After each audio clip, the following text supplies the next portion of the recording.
नवीन वर्षाच्या पार्टीचं प्लॅनिंग करताय मग सावध व्हा, कारण नवीन वर्ष सेलिब्रेशनवर यंदा कोरोनाचं सावट आहे. पाहूयात त्या संदर्भातला हा रिपोर्ट. नवीन वर्षाची पार्टी करताय, सावधान.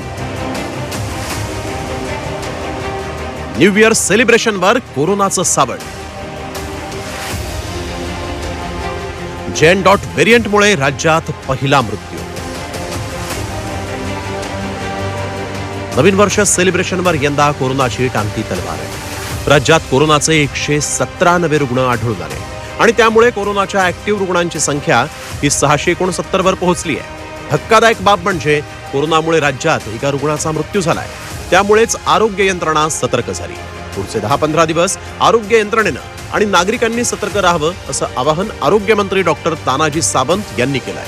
राज्यात कोरोनाच्या जेन.1 या नवीन व्हेरियंटचे रुग्ण आढळत असल्यामुळे कोरोना टास्क फोर्स स्थापन करण्यात आलाय. या टास्क फोर्सनं सतर्कतेचा इशाराही दिला. सुट्ट्या तसंच नवीन वर्षाच्या स्वागतासाठी पर्यटन आणि धार्मिक स्थळांवर गर्दी होते. त्यातून कोरोना रुग्णसंख्येचा स्फोट होऊ शकतो अशी भीती वर्तवण्यात येते. कोरोनापासून वाचण्यासाठी काय काळजी घ्याल पाहूया. घर आणि ऑफिस परिसर स्वच्छ ठेवा. ताप आल्यास घरगुती उपचार न करता तातडीनं डॉक्टरांकडे जा. गर्दीच्या ठिकाणी मास्क वापरा. आवश्यक असेल तर सॅनिटायझर वापरा. खोकताना रुमालाचा वापर करा. लहान मुलं वयोवृद्धांना जपा.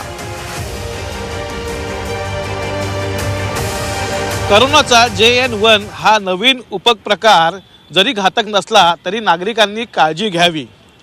नागरिकांनी घाबरून न जाता कोविडचे नियम पालन करावे असं आव्हान प्रशासनाकडून करण्यात आलं आहे.